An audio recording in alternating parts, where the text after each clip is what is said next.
میں نے بتایا کہ قاسم سلیمانی جو ان کے جنرل تھے، جب ان کو انہوں نے شہید کیا یہ عراق میں لینڈ کرتے ہی، عراق کی بغداد کی ایئرپورٹ پہ ہی، اور اس وقت بھی ان کو بہانے سے بلایا گیا تھا، ایک وہ غلط جھوٹا ایک بہانہ بنا کے کہ ہم آپ سے جو ہے صلح کرنا چاہتے ہیں اور ہم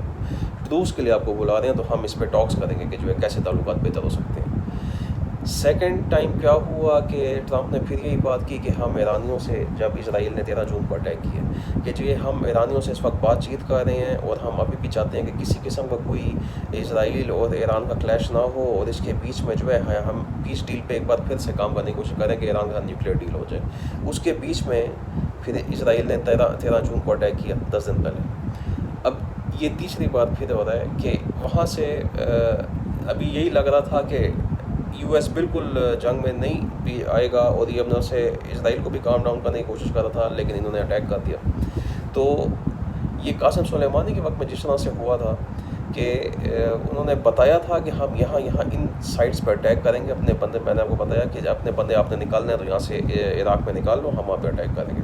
تو اس طرح اچھا یہ صرف نیوز میں زیادہ قطر آ رہا ہے کہ قطر میں اٹیک ہوا ہے، لیکن قطر کے علاوہ ایرانیوں نے عراقی بیسز پہ بھی حملہ کیا، جس طرح میں نے آپ کو بتایا تھا کہ جو بھی مسلز جا رہے ہیں،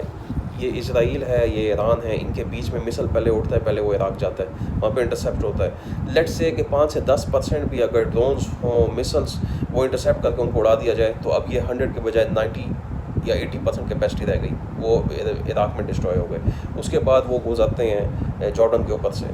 وہاں پہ وہ انٹرسیپشن ہوتی ہے، وہاں پہ وہ ان کو جتنا نقصان پہنچانے کی کوشش کریں، تو جارڈن نقصان پہنچانے کی کوشش کرتا ہے کہ مسل آگے نہ جائے۔ یہ دونوں بالکل ایک ان کے ایک اب کیا لفظ میں یوز کروں کہ جو ہے وہ ان کے سرونٹس کے طرح کام کر رہے ہیں، کہ ان کی پوری کوشش ہے، عراق کی گورنمنٹ ہو یا میں اب یہی کہوں گا کہ ایک ہاسٹیج گورنمنٹ ہے، کہ اس کی اپنی کوئی ایک اسٹیچر نہیں ہے، کیونکہ وہ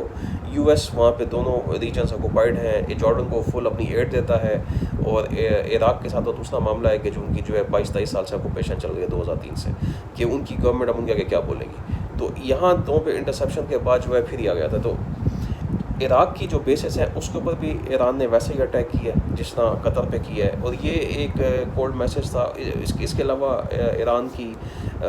پارلیمنٹ میں یہ ہوا ہے کہ انہوں نے اپنی قرارداد پاس کی ہے کہ اسٹریٹ آف ہارموز کو کلوز کر دیں۔ جو میں نے بتایا کہ ایک بار اسٹریٹ آف ہارموز کلوز ہو جائے تو اس کے بعد دبئی فل بلاک ہوتا ہے، وہ 34 کلومیٹر 35 کلومیٹر کا جو ہے وہ چوڑائی ہے اس کی اسٹریٹ کی۔ اگر وہ ایران بلاک کر لے تو اس کے بعد دبئی اور قطر مکمل بلاک ہوتے ہیں، کہ وہ سی روٹ اپنا استعمال ہی نہیں کر سکتے اور اپنا آئل آگے پہنچا ہی نہیں سکتے۔